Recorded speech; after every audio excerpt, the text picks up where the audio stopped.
안녕하세요. 새벽반 기초반 맡은 강사 이현우입니다. 오늘부터 4주간 잘 부탁드릴게요. 그땐 몰랐습니다. 제가 이렇게 될 줄은. 남편이 세상을 떠난 지 벌써 3년째입니다. 남편 없는 하루하루는 참으로 길고 또 허했습니다. 눈을 뜨면 그 사람 없는 거실이 낯설고 밥을 먹으려 해도 밥숟가락이 하나 비는 식탁이 허전했습니다. 친구들은 시간이 약이라고 했습니다. 처음엔 눈물로 지새던 밤도 점점 줄어들 거라 했습니다. 하지만 저에겐 아니었습니다. 시간이 흐를수록 그 사람의 빈자리는 더 뚜렷해졌고 그리움은 더 깊어졌습니다. 오히려 세상이 다들 멀쩡히 흘러가는 것이 미웠습니다. 나는 아직도 여기 이렇게 무너져 있는데 왜 아무 일도 없었다는 듯 모두 웃고 떠들 수 있는지. 그러다 어느 날부터 밤잠을 거의 못 자게 되었습니다. 침대에 누우면 남편 생각뿐이었고 자꾸 눈물이 났습니다. 그러다 문득 남편의 마지막 얼굴이 흐릿해지는 게 무서워졌습니다. 이러다 정말 나까지 무너지는 건 아닐까? 하루는 새벽 4시쯤 잠도 못 자고 뒤척이다가 부엌에 나갔습니다. 물을 한 잔 마시고 창밖을 보니 아직 어두운 하늘 끝에 조금씩 빛이 스며들고 있었습니다. 그 희끄무레한 새벽빛이 어쩐지 제 마음을 건드렸습니다. 그때 처음으로 이런 생각이 들었습니다. 뭐라도 해야겠다. 안 그러면 내가 병난다. 그날 낮에 아들 녀석이 오랜만에 전화를 해왔습니다. 엄마, 요즘 어떻게 지내? 그냥 뭐 집에 있지. 그러지 말고 엄마도 뭐라도 좀 해봐. 운동이라도 하든가. 운동이라. 무릎도 성치 않고 허리도 자주 결리니 걷는 건 어렵고. 그런 와중에 예전에 TV에서 봤던 장면 하나가 떠올랐습니다. 노인에게 수영이 좋습니다. 관절에 무리 없고 물에서 움직이기만 해도 운동이 됩니다. 그 말을 들은 기억이 났습니다. 수영나는 한 번도 수영장을 가본 적이 없었습니다. 그게 나랑 무슨 상관인가 싶었는데 그날은 유난히 그 장면이 머릿속을 떠나지 않았습니다. 그날 오후 버스를 타고 동네 스포츠센터에 갔습니다. 직원에게 물었습니다. 혹시 나이 든 사람도 수영 배울 수 있을까요? 직원이 활짝 웃으며 말했습니다. 그럼요. 어르신들 기초반 따로 있어요. 새벽반도 있고 오전반도 있고요. 나는 잠 못 드는 새벽을 조금이나마 견디고 싶어서 새벽반을 택했습니다. 새벽반으로 할게요. 아침에 눈 떠지면 그냥 나오게요. 등록 도와드릴게요. 수영복은 준비해 오시면 되고요. 수영모랑 수경은 센터 매점에서도 사실 수 있어요. 그렇게 수영 등록을 마치고 집에 돌아오는 길 괜히 가슴이 두근거렸습니다. 오래간만에 무언가를 시작했다는 느낌 때문이었을 겁니다. 그날 밤도 잠은 잘 오지 않았지만 뭔가 달라진 기분이었습니다. 다음 날 아침 아직 어두컴컴한 새벽 4시 반에 눈을 떴습니다. 어김없이 찾아오는 새벽이었지만 이번엔 달랐습니다. 할 일이 있었고 갈 곳이 있었기 때문입니다. 욕실에서 찬물로 세수를 하고 거울을 보았습니다. 부은 얼굴, 힘 빠진 눈매, 하얗게 샌 머리. 그런데 어쩐지 오늘은 그 모습이 조금 덜 슬펐습니다. 나는 수건에 얼굴을 닦으며 속삭였습니다. 잘했어. 오늘부터 다시 살아보는 거야. 새벽 5시. 바깥은 여전히 어둡고 조용했습니다. 아직도 밤인지 날이 밝았는지 헷갈리는 시간. 작은 가방 하나에 수영복과 수경, 수영모를 챙기고 집을 나섰습니다. 양손은 덜덜 떨리고 마음은 괜스레 허둥지둥했습니다. 내가 이 나이에 무슨 수영이람. 혼잣말을 하며 버스를 탔습니다. 승객은 몇 명 없었습니다.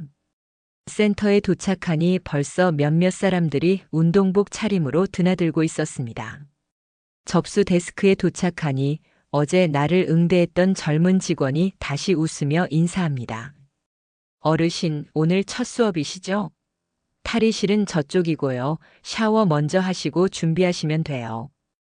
고맙다는 인사를 하고 가르쳐준 방향으로 발걸음을 옮겼습니다. 탈의실 문을 열자 이미 몇몇 여성분들이 옷을 갈아입고 계셨습니다. 다들 60대, 70대쯤 되어 보였는데 어쩐지 친해 보였습니다. 저는 괜히 그 안에서 어색하게 느껴졌습니다. 다들 익숙한 손놀림으로 수영복을 갈아입고 수경을 챙기며 이런저런 이야기를 나누고 있었습니다. 아유, 오늘도 샘보겠네. 어우, 새벽이라 그런가 물이 더 차가울라나 몰라. 나는 어제 너무 춥던데? 물 데웠다더니 거짓말이야. 저는 구석에서 조심스레 수영복을 입었습니다.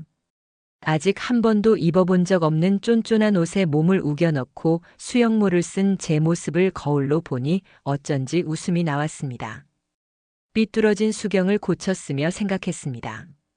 내가 지금 뭐 하는 건지 모르겠다. 샤워를 대충 마치고 수영장으로 향했습니다. 입구 문을 열자 축축한 공기와 약간의 락스 냄새가 확 올라왔습니다. 하얀 김이 자욱한 실내에서 푸른 물이 찰랑거리고 있었습니다. 풀장 한쪽엔 이미 몇몇 수강생들이 발을 담그고 있었고 반대편엔 한 남자가 서 있었습니다. 그는 키가 크고 피부는 햇볕에 그을려 있었으며 몸은 근육질이었습니다. 노란색 삼각 수영복을 입고 있었는데 그 밝은 색이 그의 구릿빛 피부와 묘하게 어울렸습니다. 단단한 어깨와 등 군살 없이 매끈한 팔뚝이 눈에 띄었고 그 모습에서 젊은 에너지와 자신감이 느껴졌습니다. 그가 바로 강사였습니다. 저는 조심조심 물가로 다가가 앉았습니다. 그때 옆에서 누군가 말했습니다. 처음 나오셨어요? 고개를 돌리니 단정한 단발머리의 중년 여성분이 절 보며 물었습니다. 나는 고개를 끄덕이며 웃었습니다. 네, 오늘이 첫날이에요. 아, 그러시구나. 여긴 좀 텃세 있는 사람들이 있어서 조심하셔야 해요. 그 말에 저는 더 긴장이 되었습니다. 그분은 작게 속삭이듯 말하며 제 옆자리를 슬며시 비켜주었습니다. 조금 뒤 강사가 풀장 안으로 들어오더니 박수 소리를 냈습니다. 안녕하세요. 새벽반 기초반 맡은 강사 이현우입니다. 오늘부터 4주간 잘 부탁드릴게요. 목소리가 씩씩하고 시원했습니다. 저는 눈을 들어 그를 자세히 바라보았습니다. 젊었습니다. 38쯤? 제 아들이랑 나이가 비슷해 보였습니다. 그런데 어쩐지 말투가 공손하면서도 당당해서 그 모습이 참 보기 좋았습니다. 오늘은 기본적인 호흡법, 그리고 물에 뜨는 연습부터 할게요. 처음 오신 분 계시면 손 들어주세요. 저는 조심스레 손을 들었습니다. 강사가 웃으며 저를 바라보았습니다. 처음 오셨어요? 긴장 많이 되시죠? 네, 물이 좀 무서워서요. 괜찮습니다. 천천히 즐기듯 하시면 됩니다. 그가 제 옆으로 와서 자세를 알려줍니다. 일단 물에 코를 대는 게 먼저예요. 후 하며 내쉬면 공기방울이 생기죠? 그렇게 호흡하는 연습부터 해볼게요. 저는 깊은 숨을 들이마시고 조심스레 물에 코를 댔습니다. 조금 뒤 물속에서 보글보글 소리가 났습니다. 아, 너무 잘하셨어요. 방금 되게 잘하셨어요. 칭찬에 어쩐지 얼굴이 붉어졌습니다. 그때 다른 쪽에서 누군가 투덜거렸습니다. 요즘 새로 온 분들이 많아서 수업 진도가 안 나가네. 그러게 기초반이긴 해도 이건 너무한 거 아니야? 낮게 주고받는 목소리가 들렸습니다. 저는 순간 주눅이 들었습니다. 내가 너무 못해서 민폐인가 괜히 왔나 그런 생각이 스쳤습니다. 그런데 강사가 그쪽을 슬쩍 돌아보며 말했습니다. 우리는 다 같이 배우는 팀입니다. 초보자도 중급자도 함께 연습하는 거니까요. 조금만 더 이해해 주세요. 그 말에 그분들은 아무 말 없이 물속으로 시선을 돌렸고 저는 괜히 마음 한켠이 따뜻해졌습니다. 수업이 끝날 무렵 나는 물에 잠깐 떠보는데도 성공했습니다. 발도 조금씩 움직여봤고 물 위에 몸을 맡긴 순간 조금은 자유로워진 기분이었습니다. 샤워를 마치고 탈의실로 돌아왔을 때 아까 말 걸어준 그 여성분이 말했습니다. 처음 치고 정말 잘하시던데요? 그랬나요? 저는 정신이 하나도 없었는데. 그 강사님 참 잘 가르쳐요. 너무 친절하고 설명도 잘하고 수영도 잘하시고. 저는 고개를 끄덕이며 마음속으로 생각했습니다. 그래, 한번 해보자. 여기서부터 다시 시작해보자. 처음엔 그저 물에 뜨는 법이나 배우자고 시작한 수영이었습니다. 허리까지 차오르는 물이 어찌나 낯설던지 마치 어린아이가 된 기분이었습니다. 하지만 이상하게도 새벽 공기를 가르며 센터로 향하는 발걸음이 점점 가벼워지기 시작했습니다. 그 아이 때문이었지요. 강사 현우 씨. 그날도 저는 팔을 휘저으며 허우적대다가 코에 물이 들어가고 말았습니다. 훌쩍거리며 풀장 벽에 붙어 있는데 현우 씨가 제 옆으로 다가왔습니다. 선생님, 너무 잘하고 계세요. 오늘은 팔을 조금만 더 천천히 휘저어 보실래요? 그의 목소리는 따뜻했습니다.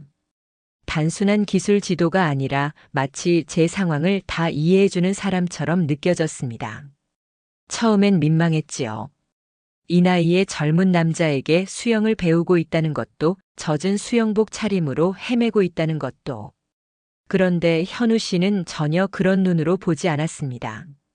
언제나 예의를 지켰고 무엇보다 눈빛이 따뜻했습니다. 어느 날은 제가 어색하게 발차기를 하다 물을 튀기자 웃으며 말하더군요.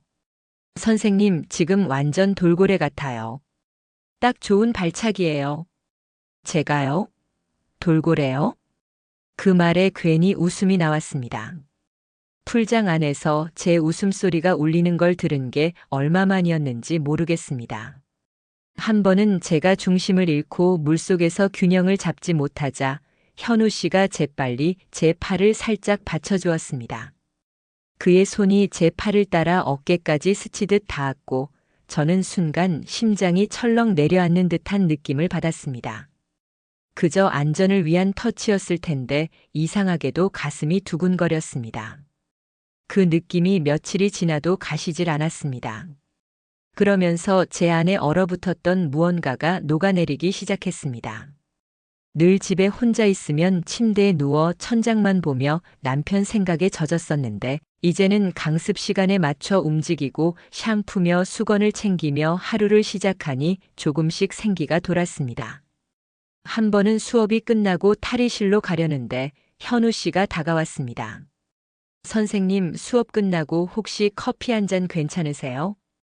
갑작스러운 제안에 저는 잠시 당황했습니다. 하지만 이상하게 거절하고 싶지 않았습니다. 누군가와 함께 커피를 마신 게 언제였는지도 기억이 나질 않더군요. 센터 1층의 작은 카페에서 우리는 마주 앉았습니다. 그는 라떼를, 저는 따뜻한 아메리카노를 시켰지요. 선생님은 어떤 이유로 수영을 시작하셨어요? 그의 물음에 저는 조심스럽게 말했습니다. 남편이 3년 전에 먼저 갔어요. 너무 힘들어서 아무것도 못하다가 그냥 이대로 있으면 안 되겠더라고요. 현우 씨는 말없이 고개를 끄덕였습니다. 그러곤 아주 조심스럽게 말했습니다. 저희 어머니도 작년에 외할머니 보내드리고 꽤 힘들어 하셨어요. 어르신들이 겪는 그 마음, 저는 다는 몰라도 조금은 알 것 같아요. 그날 우리는 오랜 시간 이야기를 나눴습니다. 그 아이는 제가 생각한 것보다 훨씬 속이 깊은 아이였고 무심히 던지는 위로의 말들이 제 가슴속 깊이 스며들었습니다. 그날 이후 수업 중에도 그는 제 이름을 자주 불렀고 작은 변화에도 진심 어린 칭찬을 아끼지 않았습니다. 오늘 발차기 완전 부드러우셨어요. 처음 오셨을 때랑 완전 딴 사람이세요.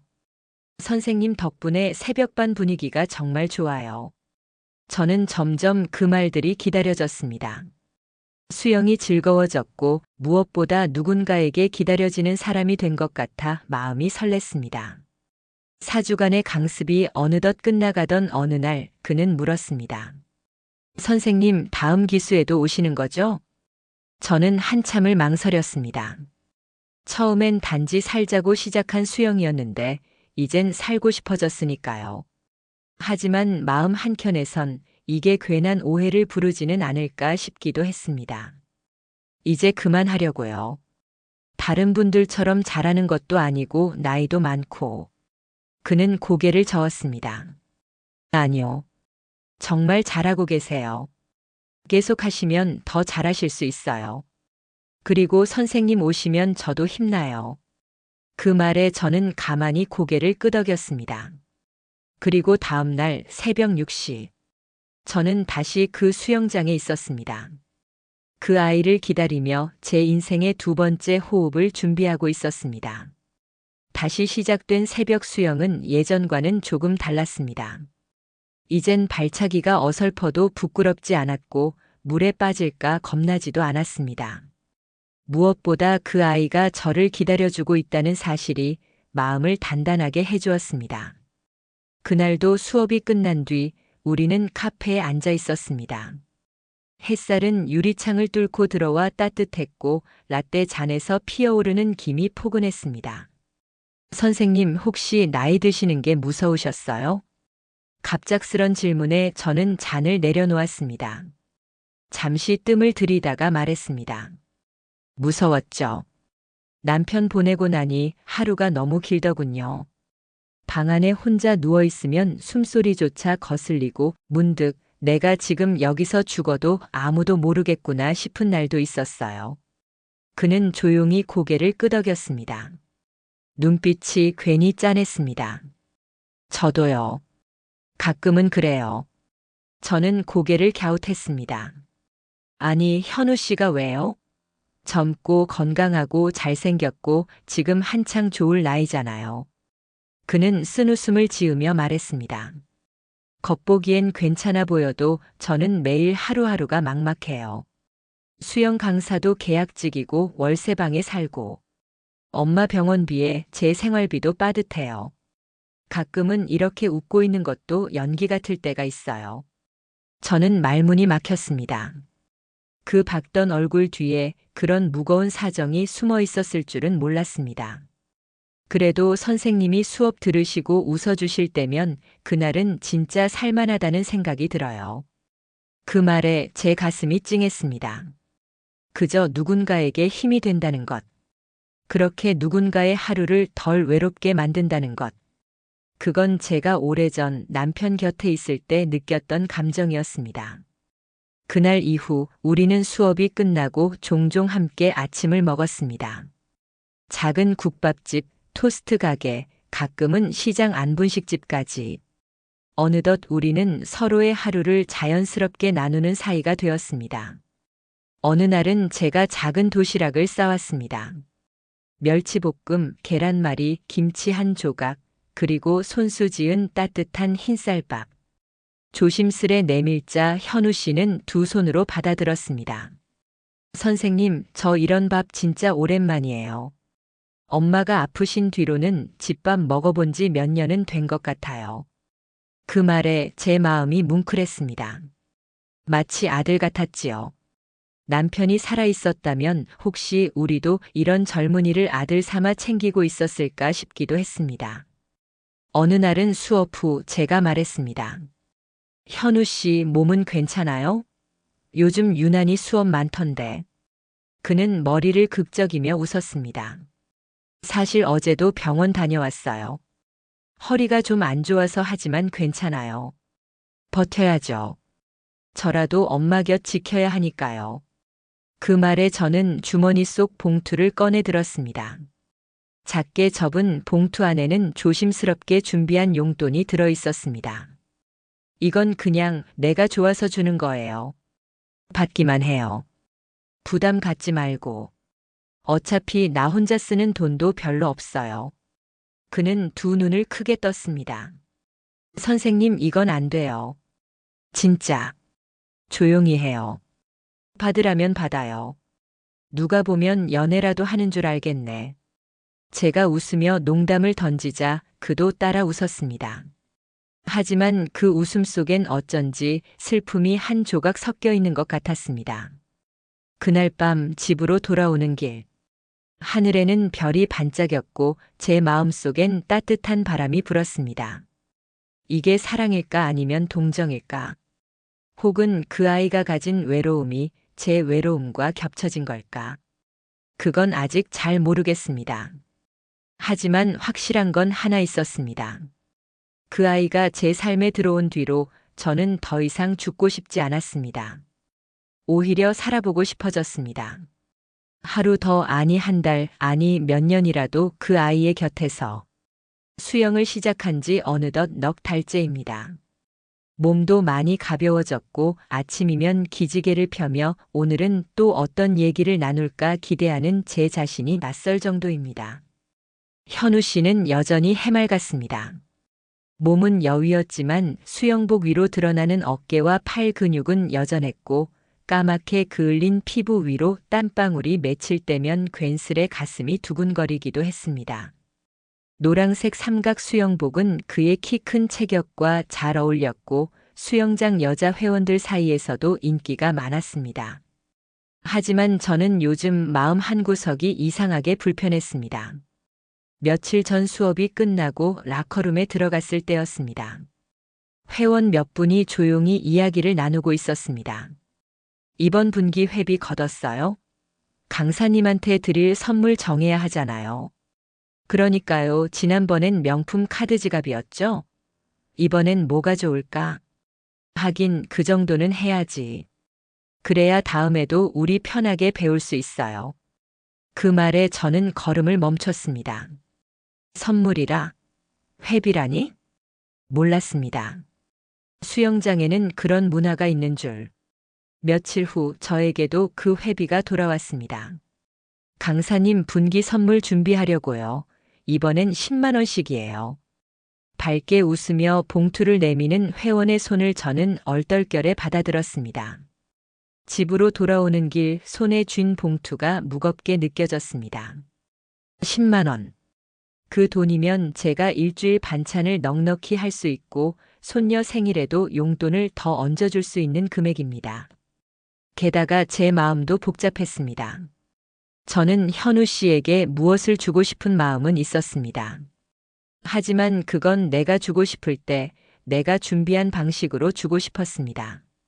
무엇보다 사람들 눈을 의식하며 강사 눈치를 보는 그 문화가 낯설고도 서글펐습니다.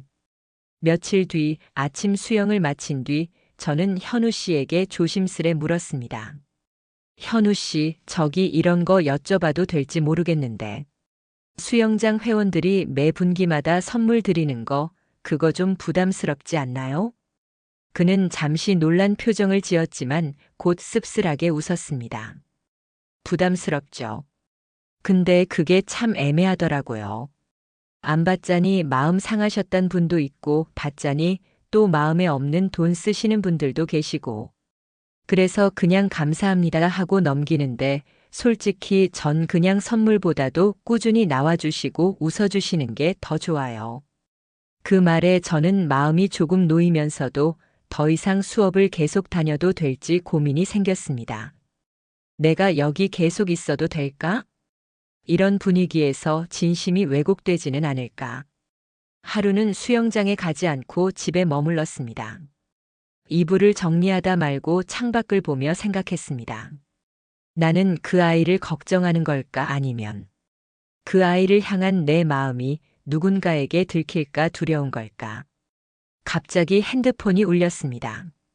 선생님, 오늘 안 오세요? 허리 스트레칭 알려드리려고 했는데. 현우 씨였습니다. 목소리 하나에 며칠간 고민하던 마음이 와르르 무너졌습니다. 미안해요.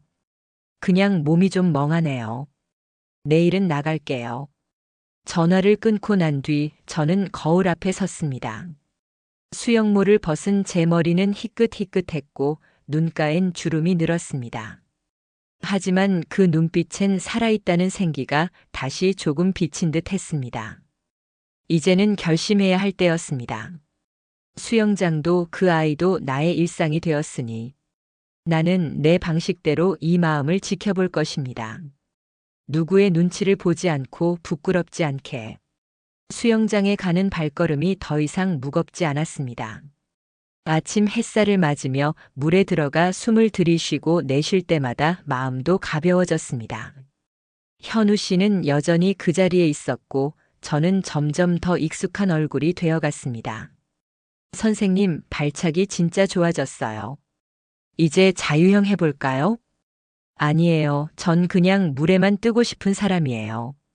그래도 이왕이면 앞으로 가는 게 낫잖아요. 인생도 앞으로 가야 하니까. 그 말에 저는 한참을 웃었습니다. 그 애는 종종 제 가슴을 쿡 찌르는 말을 아무렇지 않게 던지곤 했습니다. 그리고 그런 말 한마디가 종일 제 귀에 맴돌았습니다. 어느 날은 수업이 끝난 뒤 수영장 근처에 있는 작은 국밥집에 같이 가게 되었습니다. 마침 비가 오는 날이었고 서로 우산이 없다는 핑계로 함께 뛰어가다 젖은 머리칼을 닦으며 웃었습니다. 선생님, 여기서 밥 드시는 거 처음이세요? 선생님은 무슨 그냥 정순 씨라고 불러요. 그럼 정순 씨, 김치찌개 좋아하세요? 현우 씨는 참 잘 웃는 아이였습니다. 무뚝뚝한 말투 뒤에 숨은 따뜻한 배려가 있었고 누군가를 편안하게 만드는 재주도 있었습니다. 저는 어느새 그 애가 오는 날 더 일찍 일어났고 옷도 평소보다 신경 써 입었습니다. 오늘은 이 옷이 더 단정해 보이겠지? 이 립스틱은 너무 진하지 않겠지? 하지만 그러던 어느 날 사건이 벌어졌습니다. 주말에 손녀가 집에 놀러 왔습니다. 대학생이 된 손녀는 가끔 할머니와 수다를 떨며 자라던 시절을 그리워하곤 했습니다. 할머니, 요즘 왜 이렇게 피부 좋아졌어요? 뭐 바르세요? 아니, 그냥 수영 다니니까 그런가 봐. 수영 다니세요? 어디서요? 응, 동네 스포츠센터. 새벽반. 손녀는 눈을 동그랗게 뜨고는 놀랐다는 듯 웃었습니다. 헐, 할머니 완전 멋지다. 젊어졌네. 수영 강사 잘생겼어요? 에이, 무슨 그런 걸 물어. 저는 웃으며 넘겼지만 어딘가 불편한 기분이 들었습니다. 그 말이 꼭 들켜선 안 될 비밀을 건드리는 느낌이었습니다. 그날 저녁 손녀가 엄마에게도 그 이야기를 했던 모양입니다. 다음 날 딸에게 전화가 왔습니다. 엄마, 요즘 수영 다닌다며? 새벽에 다니는 거 위험하지 않아? 괜찮아. 거기 사람들도 많고 강사도 잘 챙겨줘. 근데 그 강사 젊다며? 엄마, 너무 정주지 마. 요즘 이상한 사람들도 많잖아. 딸의 말은 걱정이 담긴 말이었지만 저는 그 말에 이상하게 마음이 무너졌습니다. 그 애를 의심하는 말로 들렸고 무엇보다 제가 누군가에게 정을 주는 것조차 이상한 일처럼 느껴지게 했습니다. 너무 오버하지 마. 그냥 운동 다니는 거야. 툭 내뱉고 전화를 끊었습니다. 하지만 밤이 되자 마음이 뒤숭숭했습니다. 딸은 맞는 말을 했습니다. 나이가 많은 제가 젊은 남자 강사에게 마음을 쓰는 일이 얼마나 이상하게 비칠 수 있는지 저도 알고 있었습니다. 하지만 그 애는 그저 하루를 시작하게 만들어준 사람이었습니다. 그 애가 있어서 제가 다시 아침에 일어날 수 있었고 그 애가 웃어주기에 저는 다시 거울 앞에 서서 머리를 빗을 수 있었습니다. 그 애는 제게 그저 하루였고 그 하루가 다시 살아있는 느낌이었습니다. 그날 밤 저는 수첩을 꺼내어 썼습니다. 현우 씨, 나는 그대를 좋아합니다. 하지만 그 마음은 욕심이 아닙니다. 그저 하루를 웃게 해준 그대에게 고맙다는 인사를 전하고 싶을 뿐입니다. 쓰고 나니 마음이 조금 가벼워졌습니다. 전하지는 않을 편지지만 제 진심을 혼자라도 확인하고 싶었습니다. 그리고 다음 날 저는 다시 수영장으로 향했습니다. 내 마음은 부끄럽지 않다고 스스로에게 말하면서 수영장 물은 언제나 같은 온도였습니다. 하지만 제 마음은 그렇지 않았습니다. 어느 순간부터 수업 전후로 이상한 분위기가 감돌기 시작했습니다. 회원 중 한 명이 다가와 말을 걸었습니다. 어머님, 이번 분기 회비는 준비하셨어요? 회비요? 네, 우리 반에서는 분기마다 강사님한테 선물 드리거든요. 수고하셨다고. 지난번엔 운동화 사드렸어요. 순간 머리가 멍해졌습니다. 처음 듣는 이야기였습니다. 얼마씩 걷는데요? 보통 5만 원이요. 괜히 빠지시면 어머님만 좀 그렇잖아요. 그 말에 웃으며 고개를 끄덕였지만 마음이 편치 않았습니다. 강사가 정식 급여를 받고 수업을 하는 건데 굳이 이런 선물을 해야 할까 싶었습니다. 무엇보다 5만 원은 제게 적지 않은 돈이었습니다. 집으로 돌아와 장판 밑에 숨겨둔 봉투를 꺼냈습니다. 매달 남편 보험금 일부와 기초연금, 그리고 약값, 공과금, 먹거리. 가계부에 써놓은 금액들 사이에 수영장 강사 선물비라는 항목을 추가하자니 손이 떨렸습니다. 며칠 뒤 그 이야기를 현우 씨에게 조심스레 꺼냈습니다. 현우 씨, 우리 반에서 선물 준다고 회비 걷는 거 알고 계세요? 아, 그거요? 그는 잠시 머뭇거리더니 멋쩍게 웃었습니다. 저도 말씀드리기 좀 그래서요. 부담되실까봐. 근데 다들 좋게 봐주셔서 감사하죠. 그 웃음 속에 진심이 있는 건지 아니면 말 못할 불편함이 있는 건지 알 수 없었습니다. 그의 말이 틀린 건 아닙니다. 하지만 어디선가 묘한 거리감이 느껴졌습니다. 며칠 후 수업이 끝난 뒤 그가 저를 불렀습니다. 저기 선생님. 네. 요즘 어머니가 좀 편찮으세요. 갑자기 병원비가 많이 나와서 혹시 급하신 건 아니고요. 제가 조금만 빌릴 수 있을까요? 월급 나오면 바로 드릴게요. 그 말에 심장이 내려앉는 듯 했습니다. 이게 바로 딸이 했던 그 조심하라던 말일까 싶었습니다. 하지만 그의 표정은 진지했고 목소리는 떨리고 있었습니다. 얼마 정도요? 많이는 아니고요. 30만 원만. 30만 원. 한 달 생활비에서 결코 적지 않은 금액입니다. 그런데도 저는 생각해 볼게요라고 대답했습니다. 집에 돌아와 반찬을 하다가 칼을 멈췄습니다. 왜 망설이고 있지? 혹시 그 애가 내 마음을 이용하고 있는 걸까? 고민 끝에 저는 그 돈을 꺼내 봉투에 넣었습니다. 하지만 그 봉투를 가방에 넣고도 수영장에 가지 못했습니다. 하루, 이틀, 사흘 점점 발길이 멀어졌습니다. 수영장 대신 저는 공원 벤치에 앉아 있었습니다. 햇살은 따뜻했지만 마음 한구석이 차가웠습니다. 그 애를 의심하고 싶지 않았습니다. 하지만 의심을 외면할 수도 없었습니다. 나는 그 애에게 하루를 걸었고 이젠 그 하루가 나를 시험하고 있었습니다. 그리고 문득 이런 생각이 들었습니다. 어쩌면 다시 혼자가 되는 연습을 해야 할지도 모르겠다. 어느 날 다시 수영장에 나갔을 때 저는 그 강사에게 거의 모든 것을 빼앗겼다는 사실을 깨달았습니다. 처음에는 그의 말이 조금씩 점점 더 달콤하게 들렸습니다. 어머님 힘들지 않으시죠? 조금만 더 해보세요. 몸도 좋아질 거예요. 어머님 그만하시겠다고요? 이제 잘하실 수 있을 거예요. 계속하시면 몸도 마음도 젊어질 거예요. 그 말들이 모두 속삭임처럼 다가왔고 저는 그것이 진심이라 믿었습니다.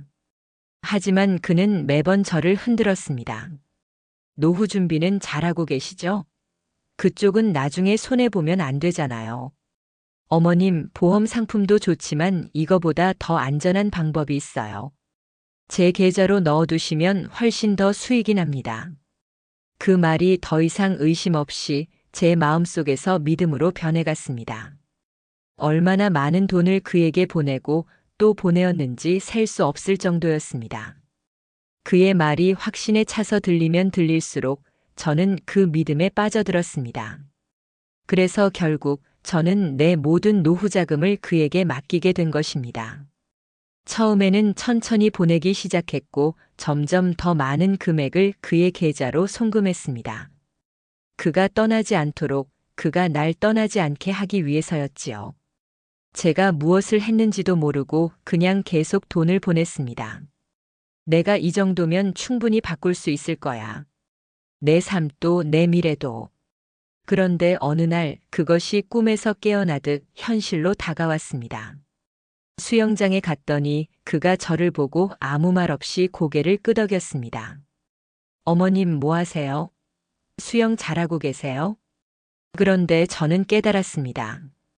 그가 말한 수영이 잘 되면 인생도 잘 된다는 말이 다 거짓이었다는 사실을. 수영은 잘 되지 않았고 제 인생도 더 망가지고 있었다는 것을. 그리고 그가 결국 제 돈을 모두 떠나갔다는 사실을 알게 되었습니다. 그의 계좌로 갔던 돈은 더 이상 돌아오지 않았습니다. 그는 제게 남긴 건 거짓말뿐이었습니다. 그 후 한동안 저는 모든 것을 놓고 아무것도 할 수 없었습니다. 돈을, 미래를, 희망을 다 잃어버린 것 같았습니다. 강사에게 그렇게 끌려다니며 믿었던 나 자신을 너무나 후회했습니다. 내가 왜 그렇게 믿었을까? 왜 이렇게 순진했을까? 다시 돌아갈 수 있을까요? 다시 되돌릴 수 없다는 사실에 무너져 내렸습니다. 저는 그저 울고만 있었습니다. 내가 왜 그 애에게 다 내 돈을 보냈을까?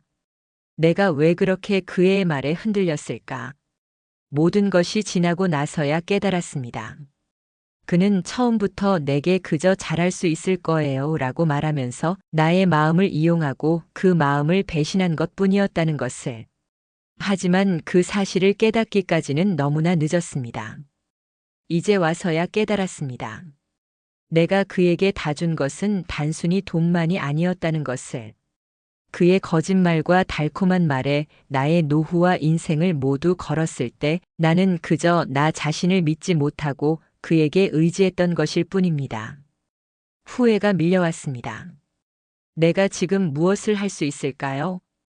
이미 늦었다는 생각에 가슴이 아픕니다.